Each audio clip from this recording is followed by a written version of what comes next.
My reactions and or feelings about the influence of mass media on the perception of crime and deviance was not surprising. I feel like we have all been exposed and have realized how media does affect the way we think of race and ethnicity. I do believe that mass media creates unwarranted levels of fear and crime in society due to how the news portrays the suspects. So in the first reading, the research done was based on two general dimensions, which were the audience characteristics and the message specific influences. Message specifics would be more as like newspapers, as on the other hand, where audience characteristics would implement mainstreaming and renaissance and like radio streaming as well. In the study, it was determined that when demographic variables are controlled, TV exposure does not have any statistically association with the fear of crime. So in the study, it was noted that when local newspapers and or local TV news broadcasting channels talked about crime, it tend to fear those individuals living within the local community. But when it happened in another region or in another community, it didn't bring much fear to them since they knew that it wasn't happening around them. People tend to believe this because they feel that if it's not happening in their local community, then the law enforcement is doing their job. And whereas also televised TV drama was also examined in this study, but it was also determined that that did not play a factor in whether people had fear of crime. The way that perceptions of crime reinforce social labels and stereotypes in society is seen throughout the different categories in which one sets an individual. For example, in the second reading, mental disorder and violence, an empirical picture and context, a lot of individuals contribute psychiatric patients to violence. In the study done on the second reading, mental disorder and violence, there were four different categories of people that were examined.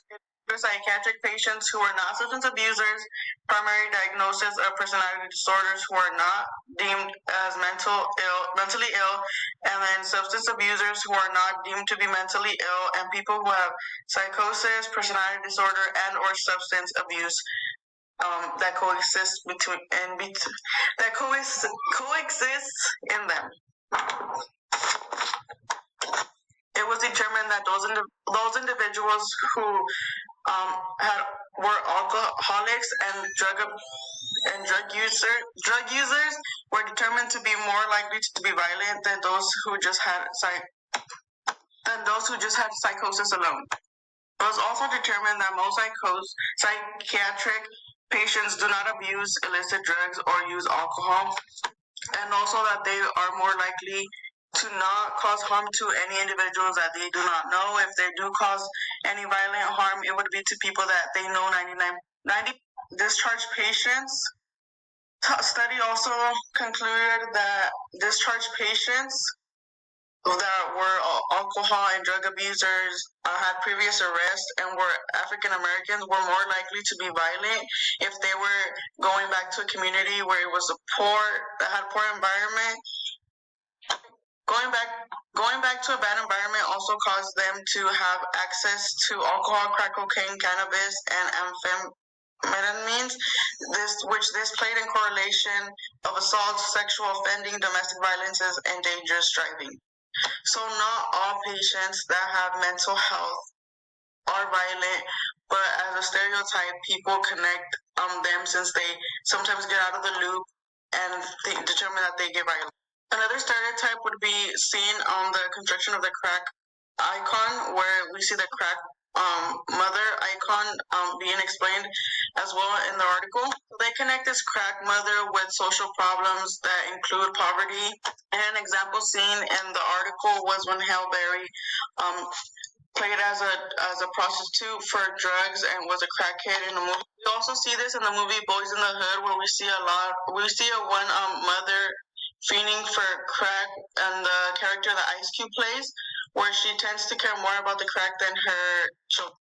The most important comparison that I had made within the book and one of the readings was the false images of a certain deviance acts, and I related this to the third reading, the influence of exposure to depictions of race and crime in TV news on viewers, due to the fact that the TV channels or some media coverage often tended to make the crime seem worse than what it was on certain races, such as African Americans. The third reading, it says that the black males are overrepresented as perpetrators and underrepresented as victims. And we tend to see this in TV shows where mostly African Americans play a certain type of gangster and or drug dealer or a criminal. This is how people influence to seek evaluations of a target, which is why they act the way they act within a certain race because of what they see on the TV. So the theory that I connected this to was the first one, functionalism, and within that category, I chose the Clifford Shaw and Henry McKay, their cultural deviance theory. That is because as I was reading it, it said that conformity to the prevailing cultural norms of lower class society causes crime. That's where we see that crimes tend to usually happen when there's poverty involved or there's lower class people involved. Another one that I chose was also in the functionalism column, which was crime and social class. This is where we see that certain crimes that happen in wealthier places aren't really covered in the media, as opposed to those happening like in communities that are poor. Those individuals are the ones that usually get the longer sentences, as opposed because they lack resources, as opposed to those who live in a wealthy, usually white people, remain under punishment for the crimes they commit because they do have access to those resources.